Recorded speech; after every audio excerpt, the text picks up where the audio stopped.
শহীদ সমাবেশ হবেই, ফের নিজের ফর্মে মমতা। আমরাই আসল তৃণমূল। যারা যারা বেইমানি করেছে, যারা গদ্দারি করেছে, তাদের আমরা ফেরাবো না, জানিয়ে দিলেন প্রাক্তন মুখ্যমন্ত্রী। লোগো যাক, নাম যাক, মমতা বন্দ্যোপাধ্যায় থাকলেই হবে।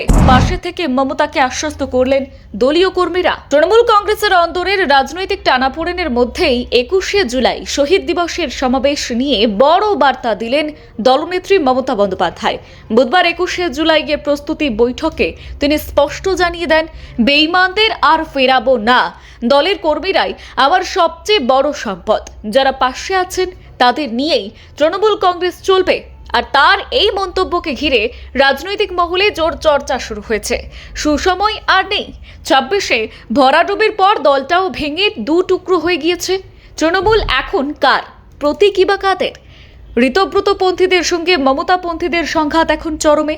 এসবের মাঝেই মহারাষ্ট্রের নিবাসে কর্মী সভা করল কালীঘাট তৃণমূলের দক্ষিণ কলকাতার নেতৃত্বরা। আর সেই সম্মেলনে মোবাইলে কর্মী সভার উদ্দেশ্যে বার্তা দিলেন মমতা। হ্যাঁ, দক্ষিণ কলকাতার মহারাষ্ট্রের নিবাসে আয়োজিত প্রস্তুতি বৈঠকে উপস্থিত ছিলেন শোভনদেব চট্টোপাধ্যায়, মদন মিত্র, চন্দ্রিমা ভট্টাচার্য, কুণাল ঘোষ সহ দলের একাধিক নেতা।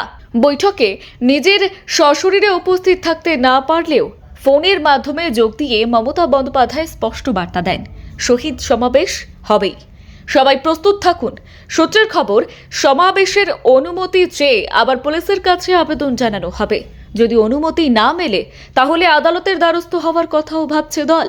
অন্যদিকে বৃহস্পতিবার নির্বাচন কমিশনের ফুল বেঞ্চের সামনে হাজির হয়েছেন ঋতব্রত বন্দ্যোপাধ্যায় সহ 10 জন বিধায়ক। তাদের দাবি, তারাই প্রকৃত তৃণমূল কংগ্রেস এবং দলের নাম ও প্রতীকের ওপর তাদেরই অধিকার রয়েছে। আর সেই দাবি জানাতেই তারা প্রধান নির্বাচন কমিশনার জ্ঞানেশ কুমারের নেতৃত্বাধীন ফুল বেঞ্চের সামনে নিজের বক্তব্য তুলে ধরেছেন।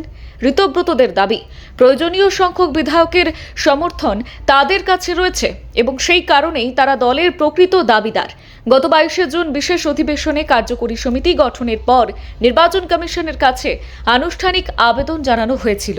আর সেই আবেদনের ভিত্তিতেই কমিশন তাদের শুনানির সময় দিয়েছে।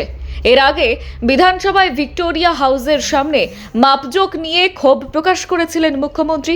বলেছিলেন, অনুমতি নিয়ে রাজনৈতিক কর্মসূচি করবেন। আমাকে 104 বার হাইকোর্টে যেতে হয়েছে। আমি বললাম যানজট হয়ে যাবে। আমার ধারণা ছিল না 500-600 লোক হবে। আমি বললাম ওয়াই চ্যানেলে করুন। করলেন, কে বাধা দিয়েছে? তা বলে আপনি অ্যাপ্লিকেশন করে দিয়ে কলকাতার রাস্তায় ফ্রিতে চলে যাবেন? মামার বাড়ি নাকি? কে অধিকার দিয়েছে আপনাকে? অনুমতি চাইবেন, কোথায় দেব বলে দেব। রাজনৈতিক মহলের একাংশের মতে 21শে জুলাইয়ের শহীদ দিবসের আগেই তৃণমূলের নাম এবং প্রতীক নিয়ে নির্বাচন কমিশন গুরুত্বপূর্ণ সিদ্ধান্ত নিতে পারে। আর সেই আবহেই একদিকে কমিশনের শুনানি, অন্যদিকে মমতা বন্দ্যোপাধ্যায়ের কড়া বার্তা রাজ্যের রাজনৈতিক পরিস্থিতিকে আরও তাৎপর্যপূর্ণ করে তুলেছে।